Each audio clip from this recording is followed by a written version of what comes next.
नमस्कार दोस्तों, स्वागत है आपका आज के मुख्य समाचार में, जिसमें सबसे पहली और बड़ी खबर में आपको बताएंगे दिल्ली चुनाव का हाल। टिकट बंटवारे को लेकर बीजेपी में बगावत, विधायक ने जताई नाराजगी और पार्टी दफ्तर पे कर दिया प्रदर्शन। इसके साथ आपको बताएंगे कि हरियाणा चुनाव परिणामों पर शक और गहरा गया। रानिया सीट पर ईवीएम वीवीपैट पर्ची मिलान की जगह मॉक पोल करवाने की कोशिश। और इसी के साथ आगे आपको बताएंगे कि राहुल गांधी के बिहार दौरे की तैयारियां तेज, पटना में कांग्रेस नेताओं संग करेंगे बैठक। आगे जिक्र होगा कि 2026 में पूरी ताकत पंचायत चुनाव लड़ेगी कांग्रेस पार्टी। 7 दिनों तक मंथन के बाद बनी है योजना।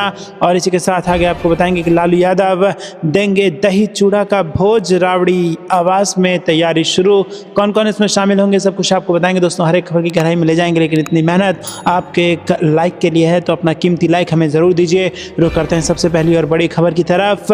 दिल्ली चुनाव से जुड़ी बड़ी खबर आ रही है। टिकट बंटवारे को लेकर बीजेपी में बवाल हो गया है और विधायक ने नाराजगी जता दी है। और इतना ही नहीं, पार्टी दफ्तर पर प्रदर्शन भी कर दिया है। जी हां दोस्तों, दिल्ली विधानसभा चुनाव के लिए टिकट का जो वितरण है उसको लेकर रविवार को बीजेपी में बहुत ज़्यादा नाराजगी सामने दिखाई दी। जबरदस्त बवाल यहां पर शुरू हो चुका है। करावल नगर की सीट को लेकर करावल नगर के निवर्तमान विधायक मोहन सिंह बिष्ट ने उम्मीदवारों की सूची में नाम न होने पर नाराजगी जताते हुए यहां पर खुली बगावत का ऐलान कर दिया है, जिसके बाद देर शाम पार्टी ने बिष्ट को मुस्तफाबाद से टिकट दे दिया। लेकिन नाराजगी यहां पर खत्म नहीं हुई है। कई अन्य नेताओं के समर्थकों ने भी दिल्ली भाजपा कार्यालय के बाहर जमकर प्रदर्शन किया। दक्षिण दिल्ली के तुगलकाबाद से आए प्रदर्शनकारियों के एक समूह ने दिल्ली बीजेपी कार्यालय के द्वार पर धरना दिया और निर्वाचन क्षेत्र से उम्मीदवार बदलने की मांग की। रुक करते हैं दोस्तों अगली ब्रेकिंग न्यूज़ की तरफ। हरियाणा चुनाव परिणामों पर शक और ज़्यादा गहरा गया है और उसका कारण है रानिया सीट, जहां पर ईवीएम और वीवीपैट पर्ची मिलान की जगह मॉक पोल करवाने की कोशिश की जा रही है। जी हां दोस्तों, आपको बता दें कि हरियाणा विधानसभा चुनाव परिणामों को लेकर संदेह और गहरा हो गया है और शक की वजह है सिरसा जिले के रनिया विधानसभा क्षेत्र, जहां पर 9 बूथों में ईवीएम और वीवीपैट पर्ची के मिलान की जगह चुनाव आयोग की टीम की ओर से वहां मॉक पोल करवाने का प्रयास करना है। यही नहीं, ईवीएम का डाटा ही डिलीट कर दिया गया। जब ईवीएम का डाटा ही डिलीट कर दिया गया तो वीवीपैट पर्ची का मिलान कहां से होगा? वो तो एक ईवीएम का डाटा ही डिलीट हुआ था कि कांग्रेस ने इस पर गंभीर आपत्ति जताते हुए प्रक्रिया को रुकवा दिया। अब सवाल ये उठ रहा है कि चुनाव आयोग कहीं ऐसा इसलिए तो नहीं करवा रहा है कि एक बार यदि कोई गड़बड़ी सामने आ गई तो पूरा पिटारा ही ना खुल जाए। कांग्रेस ने हरियाणा की जिन 1.5 दर्जन से अधिक विधानसभा सीटों के परिणामों को लेकर शक जताया था, उनसे सिरसा जिले की रानिया सीट भी थी और रानिया के 9 बूथों पर आपत्ति जताई गई थी। और रानिया से कांग्रेस के प्रत्याशी सर्वमित्र कंबोज ने इन 9 बूथों में ईवीएम और वीवीपैट पर्ची के मिलान को लेकर भारी भरकम रकम तकरीबन 4.25 लाख रुपए भरे थे। विधानसभा चुनाव परिणामों पर इतने संदेह के बाद चुनाव आयोग की ओर से ये पहला एक्शन था कि रानिया विधानसभा के इन 9 बूथों पर ईवीएम चेक करने का नोटिफिकेशन उसने जारी किया था और पूरे हरियाणा की इस पर नज़र थी। नोटिफिकेशन में ईवीएम चेक करने के लिए 9 जनवरी से लेकर 13 जनवरी तक 5 दिन तय किए गए थे और ये अपने आप में आश्चर्यजनक था। 5 दिन सिर्फ 9 मशीनों को चेक करने के लिए दिए गए थे, जबकि ये काम बमुश्किल 1 दिन से भी कम में हो सकता है। पहले दिन यानी कि 9 जनवरी को 2 ईवीएम निकाली गई। पहली मशीन जब ऑन की गई तो वो इनवैलिड शो कर रही थी। ईवीएम की स्क्रीन पर इनवैलिड लिखा हुआ आ रहा था, जो हैरान करने वाला था और ये किसी गंभीर खामी की तरफ भी इशारा था। तो दोस्तों आपको बता दें, यहाँ पर इनवैलिड ईवीएम पाई गई है और ऐसे में कहीं ऐसा ना हो जाए कि हरियाणा का पूरे चुनाव की ही पोल खुल करके सामने आ जाए। आपको क्या कुछ लगता है दोस्तों, कमेंट में ज़रूर बताइएगा। वीडियो को लाइक नहीं किया तो लाइक ज़रूर कीजिएगा। रुक करते हैं अगली ब्रेकिंग न्यूज़ की तरफ। राहुल गांधी के बिहार दौरे की तैयारियां तेज, पटना में कांग्रेस नेताओं संग करेंगे बैठक। जी हां दोस्तों, लोकसभा में विपक्ष नेता और कांग्रेस के पूर्व राष्ट्रीय अध्यक्ष राहुल गांधी के बिहार आगमन की तैयारियां जोर पकड़ने लगी है। बिहार कांग्रेस के प्रभारी मोहन प्रकाश और प्रदेश अध्यक्ष डॉक्टर अखिलेश प्रसाद सिंह सोमवार को प्रदेश कांग्रेस मुख्यालय सदाकत आश्रम में अहम बैठक करेंगे। इसमें पूर्व अध्यक्ष, सांसदों, विधायकों, विधान पार्षद मौजूद रहेंगे। वहीं जिलाध्यक्षों के साथ वर्चुअल बैठक कर राहुल गांधी के दौरे की तैयारियों की समीक्षा की जाएगी। रुक करते हैं अगली ब्रेकिंग न्यूज़ की तरफ। 2026 में पूरी ताकत पंचायत चुनाव लड़ेगी कांग्रेस पार्टी, 7 दिनों तक मंथन के बाद बनी योजना। जी हां दोस्तों, आपको बता दें कि कांग्रेस के राष्ट्रीय महासचिव व प्रदेश प्रभारी अविनाश पांडे ने प्रेस वार्ता में कहा कि 7 दिन संगठन सृजन के लिए चिंतन हुआ है। इसका उद्देश्य आने वाले समय में हर बिहार इकाई को मजबूत करना और तैयार करना है। पिछले दिनों सभी कार्यकारिणी भंग की गई थी। काम का आकलन कर नई चुनौतियों को ध्यान में रखकर नए सिरे से गठन करें। 7 दिन में बैठक में 6280 नेता शामिल हुए। 2 चरणों में बैठक हुई। रुक करते हैं अगली ब्रेकिंग न्यूज़ की तरफ। लालू यादव देंगे दही चूड़ा का भोज, राबड़ी आवास में तैयारी शुरू। कौन कौन होंगे इसमें शामिल, आपको बता दें दोस्तों कि मकर संक्रांति के अवसर पर बिहार में सियासी दिग्गजों के दही चूड़ा भोज का आयोजन शुरू हो चुका है। बिहार के अलग अलग सियासी दिग्गज अपने अपने यहाँ चूड़ा दही भोज का आयोजन कर रहे हैं, जिसमें पार्टी गठबंधन के बंधनों को तोड़कर एक दूसरे को निमंत्रण भेजा जा रहा है। पटना में विजय सिन्हा ने अपने आवास पर दही चूड़ा भोज का आयोजन किया था। वहीं अब खबर आ रही है कि बिहार ही नहीं, देश की सियासत के धुरंधर खिलाड़ी लालू प्रसाद यादव भी मकर संक्रांति के अवसर पर मंगलवार को राबड़ी देवी के आवास 10 सर्कुलर रोड में दही चूड़ा भोज का आयोजन करने जा रही है। जानकारी के अनुसार लालू प्रसाद यादव की ओर से बिहार के तमाम राजनीतिक दलों और नेताओं इस चूड़ा दही भोज के लिए निमंत्रण भेजा जा रहा है। हालांकि पहले की तरह इस बार भी क्या लालू प्रसाद यादव ने मुख्यमंत्री नीतीश कुमार को भी दही चूड़ा भोज का निमंत्रण भिजवाया है या नहीं, इसको लेकर अभी कुछ पुख्ता जानकारी नहीं मिल पाई है। लेकिन ये तो तय है कि अगर मकर संक्रांति का भोज लालू यादव के आवास पर हो तो उसके सियासी मायने तो ज़रूर निकलते हैं। अभी तक की जानकारी के अनुसार लालू यादव के इस दही चूड़ा भोज में सिर्फ पार्टी के बड़े नेताओं को आमंत्रित किया गया है। पूर्व सीएम राबड़ी देवी के आवास पर दही चूड़ा भोज के लिए तैयारी तेज कर दी गई है और भोज के दौरान मेहमानों को दही चूड़ा, भूरा, तिलकुट, तिलवा समेत अन्य व्यंजनों का स्वाद चखने का मौका मिलेगा।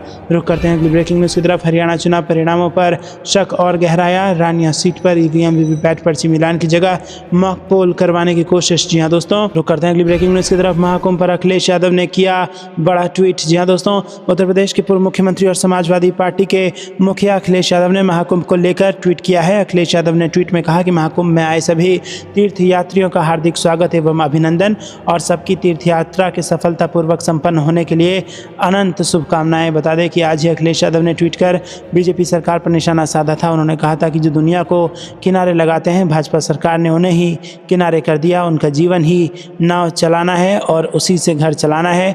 वो नाविक भाजपा सरकार से पूछ रहे हैं कि आप ही बताइए इन हालातों में हमारा कहाँ ठिकाना है। रुक करते हैं अगली ब्रेकिंग न्यूज़ की तरफ। छत्तीसगढ़ में शिक्षकों की दंडवत परेड। प्रियंका ने कहा, ये दुर्दशा का एक छोटा नमूना। जी हाँ दोस्तों, छत्तीसगढ़ में नौकरी से निकाले गए बीएड सहायक शिक्षकों ने राजधानी रायपुर में दंडवत होकर सरकार से नौकरी पर रखे जाने की गुहार लगाई। रायपुर के साइंस कॉलेज मैदान में चल रहे छत्तीसगढ़ राज्य युवा महोत्सव के बाहर बीएड सहायक शिक्षकों के इस अनोखे प्रदर्शन का वीडियो वायरल हो गया है। अब बीएड सहायक शिक्षकों की मांग और प्रदर्शन को लेकर सियासत भी सुलग उठी है। कांग्रेस नेता प्रियंका गांधी ने एक्स पर बीएड सहायकों के प्रदर्शन का एक वीडियो पोस्ट करते हुए कहा कि छत्तीसगढ़ का ये वीडियो देश के युवाओं की दुर्दशा का एक छोटा सा उदाहरण है। प्रदेश में 33,000 शिक्षकों के पद खाली पड़े हैं, जबकि 1 लाख नौकरी देने का वादा करने वाली भाजपा ने 3,000 शिक्षकों को नौकरी से निकाल दिया है। ये लड़कियां नौकरी की गुहार लगाते हुए इस कड़ाके की ठंड में सड़क पर लेटकर विरोध जता रही हैं। प्रियंका गांधी ने आगे लिखा कि आज उत्तर प्रदेश, मध्य प्रदेश, बिहार, छत्तीसगढ़ समेत हर राज्य के युवा भाजपा के भ्रष्टाचार और बेरोजगारी के खिलाफ प्रदर्शन कर रहे हैं। भाजपा ने पूरे देश के युवाओं का भविष्य अंधकार में धकेल दिया है। कांग्रेस के कद्दावर नेता एवं छत्तीसगढ़ के पूर्व मुख्यमंत्री भूपेश बघेल ने युवाओं के इस दंडवत निवेदन पर सरकार को घेरते हुए अपने सोशल मीडिया अकाउंट एक्स पर लिखा कि युवाओं के दंडवत होकर सरकार से निवेदन को लेकर कहा कि ये दृश्य देखकर बेहद कष्ट हो रहा है। युवाओं के आदर्श स्वामी विवेकानंद की जयंती के दिन छत्तीसगढ़ के युवा सड़कों पर दंडवत होकर सरकार से निवेदन के लिए अनुनय यात्रा निकाल रहे हैं, लेकिन ये संवेदनहीन और निर्लज्ज सरकार करोड़ों खर्च कर युवा महोत्सव मनाने का ढोंग कर रही है। आपको क्या कुछ लगता है दोस्तों, कमेंट में जरूर बताइए। वीडियो को लाइक नहीं किया तो लाइक जरूर कीजिएगा। रुक करते हैं अगली ब्रेकिंग न्यूज़ की तरफ। स्मृति ईरानी लड़ेंगी दिल्ली विधानसभा का चुनाव और बनाई जा सकती है उम्मीदवार। बीजेपी ने बड़ा दांव चल दिया है। जी दोस्तों, दिल्ली के चुनावी रण में 58 उम्मीदवार उतार चुकी भाजपा शेष 12 सीटों पर प्रत्याशियों के नाम से चौंका सकती है। इसमें सबसे प्रमुख नाम टीवी कलाकार और पूर्व केंद्रीय मंत्री स्मृति ईरानी का है। चर्चा है कि पार्टी उन्हें दिल्ली कैंट या ग्रेटर कैलाश विधानसभा क्षेत्र में से किसी एक सीट से उम्मीदवार बना सकती है और उनकी उम्मीदवारी से दिल्ली का विधानसभा चुनाव और रोचक हो सकता है। स्मृति ईरानी ने 2019 के लोकसभा चुनाव में उत्तर प्रदेश के अमेठी लोकसभा क्षेत्र में कांग्रेस के नेता राहुल गांधी को हराया था। हालांकि 2024 में वो खुद चुनाव हार गई थी और इसके पहले ईरानी वर्ष 2009 में दिल्ली की चांदनी चौक लोकसभा क्षेत्र से चुनाव में भाग्य आजमा चुकी हैं। शानदार भाषण देने की कला और चर्चित चेहरा होने से जहां कार्यकर्ताओं में और उत्साह का संचार होगा, साथ ही भाजपा के चेहरे के तौर पर भी वो मानी जाएंगी। और भाजपा ने इस बार चुनाव में सभी समीकरणों को ध्यान में रखते हुए हर प्रमुख सीट पर बड़े चेहरों को उतार दिया है। रुक करते हैं अगली ब्रेकिंग न्यूज़ की तरफ। कांग्रेस का एक कार्यकर्ता संविधान की रक्षा हेतु अपना सर्वस्व न्यौछावर करने को तैयार, जीतू पटवारी का बयान। जी हाँ दोस्तों, मध्य प्रदेश कांग्रेस के प्रभारी जितेंद्र सिंह, प्रदेश अध्यक्ष जीतू पटवारी व नेता प्रतिपक्ष उमंग सिंघार ने शनिवार को प्रेस कॉन्फ्रेंस कर भाजपा पर जमकर निशाना साधा। जितेंद्र सिंह ने कहा कि देश के संविधान को कमजोर किया जा रहा है और भाजपा से लोकतंत्र को खतरा है। उन्होंने बताया कि 27 जनवरी 2025 से महू से कांग्रेस पार्टी जय बापू जय भीम जय संविधान अभियान की शुरुआत कर रही है।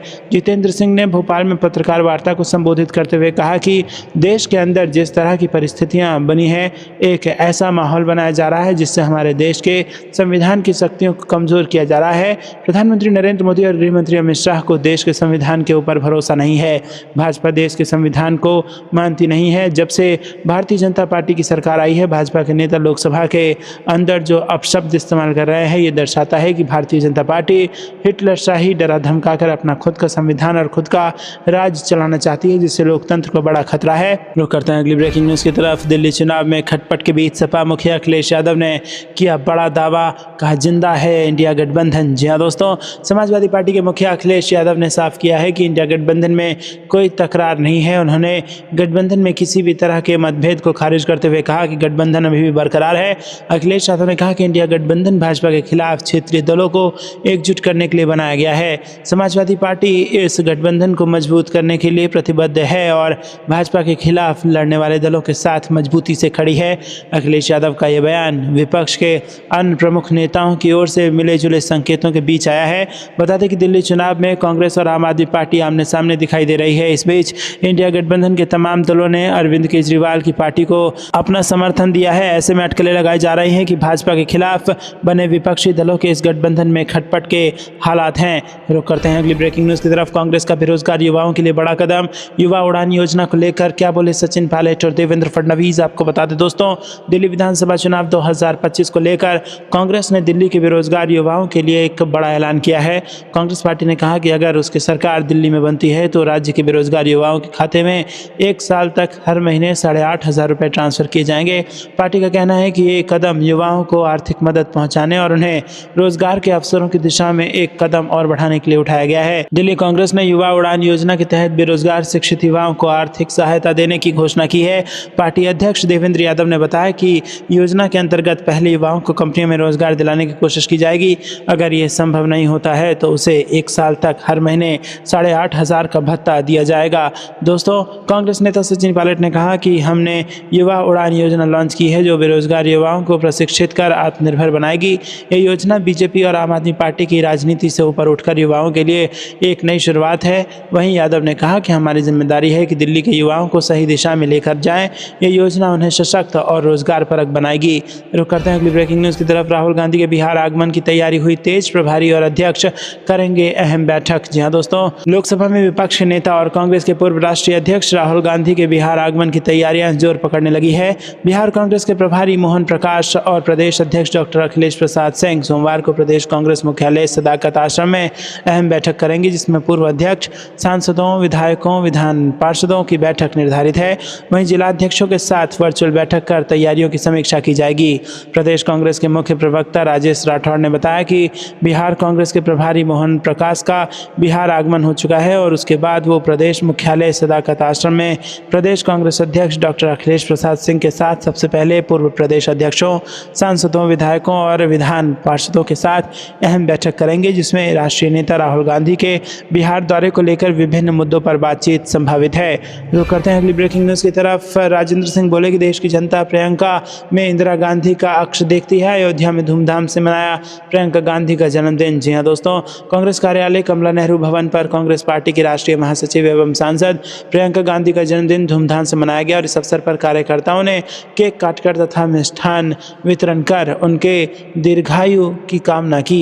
रुक करते हैं अगली ब्रेकिंग न्यूज़ की तरफ। मकर संक्रांति पर बिहार में होगा सियासी खेल, आरजेडी नेता मृत्युंजय तिवारी का दावा, तेजस्वी बनाएंगे सरकार। जी दोस्तों, राष्ट्रीय जनता दल के प्रवक्ता मृत्युंजय तिवारी ने बातचीत के दौरान बड़ा दावा किया और कहा कि मकर संक्रांति पर बिहार में बड़ा सियासी खेला होने वाला है। तेजस्वी यादव के माथे पर बिहार की 14 करोड़ जनता मकर संक्रांति पर दही का तिलक लगाएगी।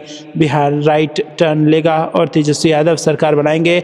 आरजेडी नेता ने कहा कि आगे आगे देखिए क्या होता है, बस खरमास गुजर जाने दीजिए। राजनीति संभावनाओं का खेल है, कब क्या हो जाए इसकी गारंटी कौन लेगा। उन्होंने कहा कि 2025 में एनडीए की नीतीश सरकार फिनिश। वहीं जब मृत्युंजय तिवारी से सवाल किया गया कि क्या मुख्यमंत्री नीतीश कुमार फिर उनके साथ आ रहे हैं, इस पर उन्होंने कहा कि कौन साथ आएंगे ये अभी नहीं पता, जनता हमारे साथ है। और इसके साथ ही जब आरजेडी नेता से पूछा गया कि आप किस आधार पर तेजस्वी के सीएम बनने का दावा कर रहे हैं, जवाब में उन्होंने कहा कि बिहार की दुर्गति से जनता करा रही है। दोस्तों, रुक करते हैं अगली ब्रेकिंग न्यूज़ की तरफ।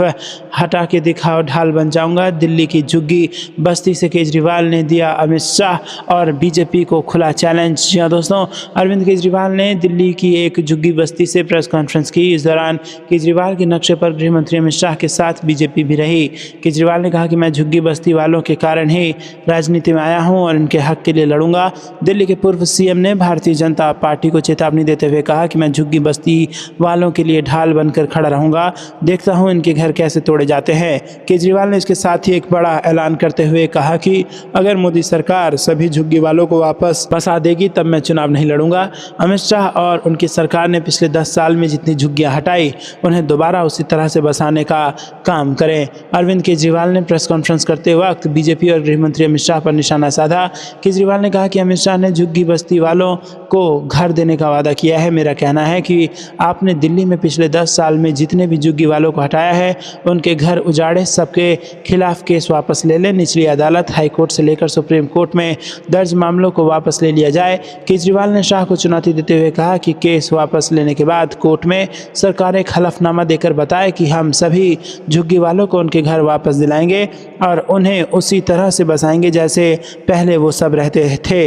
रुक करते हैं अगली ब्रेकिंग न्यूज़ की तरफ। बीजेपी के खिलाफ ही मोदी के सबसे बड़े सहयोगी ने उतार दिए 15 उम्मीदवार, दिलचस्प हुआ मुकाबला। जी हाँ दोस्तों, Republican party of India Delhi में 15 विधानसभा सीटों पर चुनाव लड़ेगी। 6 सीटों पर भाजपा प्रत्याशियों का समर्थन करेगी। बता दें कि केंद्र सरकार में रामदास अठावले एनडीए की सबसे बड़ी सहयोगी पार्टी है। हालांकि दिल्ली चुनाव में रणनीति के तहत अपने उम्मीदवार उतारे हैं। केंद्रीय राज्य मंत्री और पार्टी के राष्ट्रीय अध्यक्ष रामदास अठावले ने कहा कि दिल्ली की सत्ता से आम आदमी पार्टी को हटाना जरूरी है। उनकी पार्टी आम आदमी पार्टी को हटाने और कांग्रेस को फिर से शून्य सीट पर समेटने के लिए विधानसभा चुनाव लड़ेगी। उन्होंने दावा किया कि दिल्ली में इस बार भाजपा की सरकार बनेगी। रुक करते हैं अगली ब्रेकिंग न्यूज़ की तरफ। आरजेडी ने नीतीश की पार्टी से लिया बदला, जेडीयू के पूर्व सांसद थामेंगे आरजेडी का हाथ, बोले लालू यादव। तेजस्वी से हो गई है बात। जी हाँ दोस्तों, जेडीयू के पूर्व सांसद मंगनीलाल मंडल राजद में शामिल होंगे। जननायक कर्पूरी जयंती समारोह में वो राजद की सदस्यता ग्रहण करेंगे और इसके लिए मधुबनी जिला के फुलपरास में समारोह का आयोजन किया गया है। मंडल के अनुसार राजद अध्यक्ष लालू प्रसाद और विपक्षी नेता तेजस्वी यादव के साथ दल में शामिल होने के मुद्दे पर उनकी बातचीत हो गई है। मिलन समारोह में इन दोनों नेताओं ने आने की स्वीकृति दी है। 1977 में मुख्यमंत्री बनने के समय कर्पूरी ठाकुर लोकसभा के सदस्य थे और उपचुनाव में वो फुलपरास से ही विधायक चुने गए थे। रुक करते हैं अगली ब्रेकिंग न्यूज़ की तरफ। टिकट नहीं मिली तो बागी हुए बीजेपी के दिग्गज नेता कपिल मिश्रा की मुश्किलें बढ़ाने वाला ऐलान। जी हाँ दोस्तों, आपको बता दें कि बीजेपी की दूसरी लिस्ट जारी होने के बाद बीजेपी के एक नेता ने खुली बगावत कर दी। उनका कहना है कि बीजेपी सोचती है कि किसी ऐरा गैरा नत्थु खेरा को खड़ा कर जीत जाएगी, तो ये उसकी भूल है। दोस्तों, आपको क्या कुछ लगता है कमेंट में जरूर बताइए। वीडियो को लाइक नहीं किया तो लाइक जरूर कीजिएगा। रुक करते हैं अगली ब्रेकिंग न्यूज़ की तरफ। अपने पते पर फर्जी वोट बनवा रहे हैं बीजेपी के नेता, एफआईआर दर्ज इनके खिलाफ होनी चाहिए, ऐसा अरविंद केजरीवाल ने चुनाव आयोग को पत्र लिख करके कहा है। जी हाँ दोस्तों, दिल्ली में विधानसभा चुनाव की तारीखों के ऐलान के बाद यहाँ पर आचार संहिता लग चुकी है। आम आदमी पार्टी के राष्ट्रीय संयोजक अरविंद केजरीवाल ने नई दिल्ली विधानसभा सीट में वोटर लिस्ट में गड़बड़ी को लेकर चुनाव आयोग को चिट्ठी लिखी और इस चिट्ठी में उन्होंने आरोप लगाया है कि बीजेपी के कुछ नेता और केंद्रीय मंत्री अपने पते पर फर्जी वोट बनवा रहे हैं और उन्होंने इन लोगों के खिलाफ एफआईआर दर्ज करने की मांग की है। उन्होंने अपनी चिट्ठी में कहा कि भाजपा प्रत्याशी प्रवेश वर्मा के पते पर 33 नए वोट बनाने के लिए आवेदन दिया गया है। यदि ये भाजपा उम्मीदवार की इच्छा से हुआ है तो प्रवेश वर्मा को तुरंत चुनाव लड़ने से अयोग्य घोषित किया जाना चाहिए। अरविंद केजरीवाल ने पत्र में लिखा कि भाजपा दिल्ली के लोगों की आंखों में धूल झोंकने और गुप्त रूप से मतदाता सूची में हेरफेर करने के लिए पिछले दरवाजे की रणनीति में लगी हुई है। अरविंद केजरीवाल ने कहा कि आम आदमी पार्टी द्वारा मतदाता सूचियों में हेरफेर की इन कोशिशों को पकड़ने के बाद भाजपा ने अब मतदाता सूची में हेरफेर करने के लिए एक नया तरीका अपनाया है। बीजेपी नेताओं सांसदों के पते का इस्तेमाल करके देश भर से वोटों को नई दिल्ली विधानसभा में ट्रांसफर किया जा रहा है। रुक करते हैं अगली ब्रेकिंग न्यूज़ की तरफ। मध्य प्रदेश में कांग्रेस का 1,21,000 वाला फार्मूला। महू में चल रही जय भीम जय बापू जय संविधान रैली की तैयारियां। जी हाँ दोस्तों, यहाँ पर मध्य प्रदेश में कांग्रेस उत्साह में नजर आ रही है।